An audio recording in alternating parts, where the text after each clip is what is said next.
কঠিনভাবে রাষ্ট্রকে ক্ষতিগ্রস্ত যারা করেছেন এবং যে যে পদ্ধতিতে করেছেন তার সাথে তোফায়েল আহমেদ সাহেব জড়িত ছিলেন। এই যে একটি চরিত্র হননের যে চেষ্টা, এলো পাথারি চেষ্টা, এটার কারণ কি? কারণ হচ্ছে ওই যে মুক্তিযুদ্ধে একটি রাজনৈতিক দলের বিশেষ অবদান। ব্যারিস্টার আসাদুজ্জামান ফুয়াদ, আপনাকে দিয়ে আলোচনাটা শুরু করতে চাই। যেমনটি শুরুতেই বলছিলাম, জাতীয় সংসদে নিষিদ্ধ ঘোষিত আওয়ামী লীগের সাবেক নেতা তোফায়েল আহমেদ সহ 16 জন সাবেক মন্ত্রীর মৃত্যুতে শোক প্রস্তাব গ্রহণ করা হয়েছে। জাতীয় সংসদে আওয়ামী লীগের সাবেক নেতা তোফায়েল আহমেদ সহ 16 জন মন্ত্রীর বিরুদ্ধে বিষয়ে যে শোক প্রস্তাব, এগুলো কি আসলে রাজনৈতিক পুনর্বাসনের ইঙ্গিত নাকি সংসদীয় রীতি? ধন্যবাদ। আংশিকভাবে তো মাহফুজের সাথে আমি একমত। কারণ হচ্ছে এই সংসদই তো আপনার আওয়ামী লীগের রাজনৈতিক কার্যক্রম নিষিদ্ধ করবার যে অর্ডিন্যান্স ছিল সেটাকে তো রাটিফাই করেছে, সরকারি দল বিরোধী দল সবাই মিলেই করেছে। তাহলে একই সংসদ আবার আওয়ামী লীগের একজন নেতা যিনি এই গত 17 বছরের ফ্যাসিবাদী শাসন ব্যবস্থার অংশ ছিলেন, শুধু অংশ ছিলেন না, আপনার ঐতিহাসিক অনেকগুলো ঘটনার সাথে বাংলাদেশ রাষ্ট্র যে ক্ষতিগ্রস্ত হয়েছে বিভিন্ন সময় তার সাথে তিনি জড়িত ছিলেন। তার মুক্তিযুদ্ধের আগের সময়টাতে তার আবার অর্জন আছে। 60-এর দশকের প্রমিনেন্ট ছাত্রনেতা ছিলেন, ডাকসু ভিপি ছিলেন, ছাত্র সংগ্রাম পরিষদের আহ্বায়ক ছিলেন, এগুলো তার আবার অবদানের জায়গা। কিন্তু মোটা দাগে স্বাধীন বাংলাদেশে যদি আপনি অনেকগুলো কঠিনভাবে রাষ্ট্রকে ক্ষতিগ্রস্ত যারা করেছেন এবং যে যে পদ্ধতিতে করেছেন তার সাথে তোফায়েল আহমেদ সাহেব জড়িত ছিলেন। এই তোফায়েল আহমেদ সাহেব উনি শেখ মুজিবের রাজনৈতিক সচিব ছিলেন। আমাদের প্রশাসনকে ধ্বংস করবার জন্য যারা যারা কাজ করেছে, আমাদের ব্যুরোক্রেসিকে, আমলাতন্ত্রকে, তার জনক যদি বলেন তাহলে সেটা তোফায়েল আহমেদকে বলতে হবে। এই তোফায়েল ক্যাডার দিয়ে বাংলাদেশের আমলাতন্ত্রকে সর্বপ্রথম স্বাধীন বাংলাদেশে যারা ধ্বংস করে দিয়েছে তিনি তার মধ্যে একজন। এবং গত 16-17 বছর আওয়ামী ফাঁসিবাদের সাথে যারা জড়িত ছিলেন, এই অবৈধ সংসদের এমপি মন্ত্রী সব সুযোগ সুবিধা তিনি নিয়েছেন। অতএব সেই জায়গাতে এই সংসদ যেখানে আওয়ামী লীগের কার্যক্রম নিষিদ্ধ, আইসিটিতে আওয়ামী লীগের নেতাদের বিচার চলছে, তেমন একটা জায়গায় এখনো রাজনৈতিক কোনো সমঝোতা রিকনসিলিয়েশন হওয়া না হয়েই তাদের ব্যাপারে এত শোক প্রস্তাব আনবার যেই প্রচেষ্টাটা আমরা দেখলাম এবং যেই এক্সাম্পলটা সেট করা হয়েছে, এটা সার্টেনলি 24 পরবর্তী বাংলাদেশে দুঃখজনক।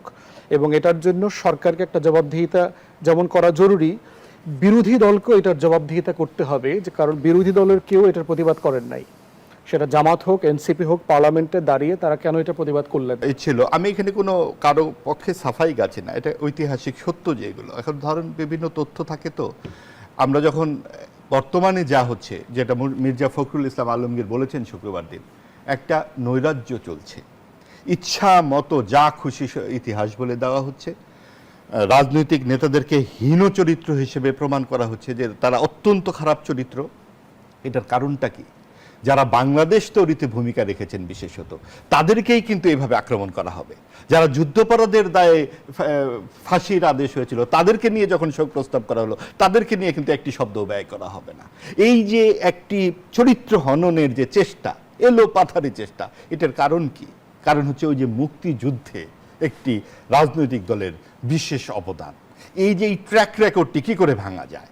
ওই ভাঙতে গেলে চরিত্র হনন করতে হবে, তখন বলতে হবে ভারতীয় দোসর, তখন বলতে হবে ইত্যাদি ইত্যাদি, নানান রকম অপমান সূচক নানান ধরনের কথা, এবং যেটার সাথে কোনো ঐতিহাসিক প্রামাণ্য দালিলিক প্রমাণ থাকবে না।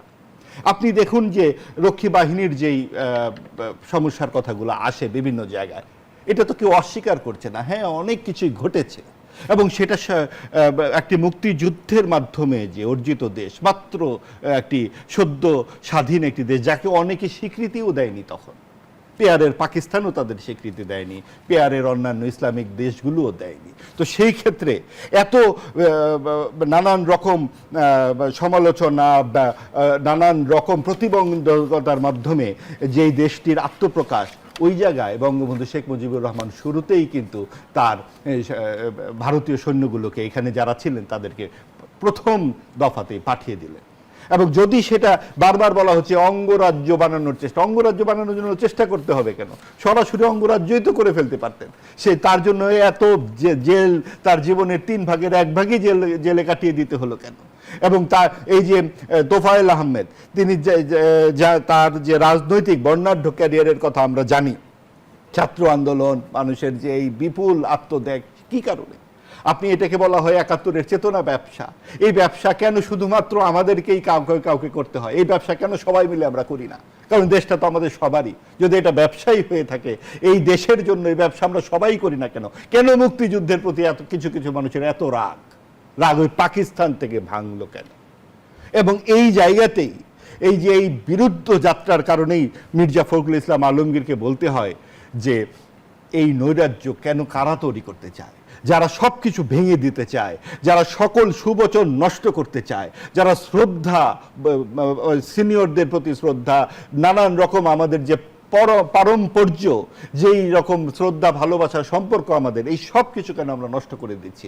কেন লাগাতার মাজার ভাঙা হলো? কেন মুক্তিযুদ্ধের ভাস্কর্য ভাঙা হলো? কেন পাকিস্তানকে হানাদার বাহিনী বলা হলো বিসিএস পরীক্ষায়? কেন মুক্তিযুদ্ধকে প্রতিরোধ যুদ্ধ বলা হলো? সব কিছুই কেন অন্তর্বর্তীকালীন সরকারের পৃষ্ঠপোষকতায় হলো? এই অন্তর্বর্তীকালীন সরকার কেন একটি সাম্প্রদায়িক উগ্রবাদী শক্তিকে এভাবে পৃষ্ঠপোষকতা করে একটি পটভূমি তৈরি করলেন যাতে তারা জাতীয় সংসদে প্রধান বিরোধী দল হিসেবে আবির্ভূত হতে পারে? এবং এই জায়গায় আপনি দেখুন, আজকে যখন সংসদে আমরা এই দৃশ্যটি দেখছি যে তোফায়েল আহমেদ সহ ১৬ জনের ব্যাপারে শোক প্রস্তাব এবং সকলেই দাঁড়িয়ে সম্মান প্রদর্শন করছে, সেইগুলো কিন্তু একটি ভালো উদ্যোগ বলে, ইতিবাচক উদ্যোগ বলে আমার কাছে মনে হচ্ছে। আমরা রাজনীতিতে যত বেশি অন্তর্ভুক্তিমূলক আচরণ করতে পারবো, সেখানে কিন্তু জামায়াতে ইসলামীকেও আমরা অন্তর্ভুক্তিমূলক আচরণের মধ্যেই চাই। এবং তাদের যারা যুদ্ধাপরাধের সঙ্গে জড়িত ছিলেন তাদের ব্যাপারে বিচার হবে, দলগতভাবে তাদের যে ভূমিকা ছিল সেটা হবে, কিন্তু তাকে দেশ থেকে বের করে দেওয়ার কোনো দাবি আসতে পারে না। ঠিক একইভাবে যারা অন্যান্য দলগুলো আছে, কথায় কথায় অমুককে আমরা বের করে দিব, তমুক ভারতীয় দোসর, তমুক ভারতীয় দালাল, তমুক এটা, তমুক সেটা, এই জাজমেন্ট করার দায়িত্ব কিন্তু একটা আইন বিভাগ আছে, একটা আইন আদালত আছে। আপনার কোনো অভিযোগ থাকলে সেখানে যান। আপনি ৫ জন ১০ জন মিলে আপনারা বলে দিচ্ছেন অমুককে বের করে দাও, তমুককে এটা করো, তমুককে সেটা করো। সেইটার অন্তর্বর্তী সরকারের সময় এই মাহফুজ সাহেবরাই সেটা চালু করে। অর্থাৎ কারো ক্ষেত্রে আপনি এক ফল আরেকজনের জন্য আরেক ফল তো করতে পারেন না। এই বিভাজন রাজনীতিতে এক ধরনের স্বার্থ বুদ্ধি বলে মনে হয়। আপনার আওয়ামী লীগের মতো একটি বড় দলকে আপনি যদি অনুপস্থিত করে রাখেন রাজনীতিতে, এটা খুব বেশি দিন রাখতে পারবেন না। এটা যুক্তিসঙ্গতভাবে সম্ভব নয়, এবং যখন সম্ভব নয় তখন সেটা মাথাচাড়া দিবে নানাভাবে।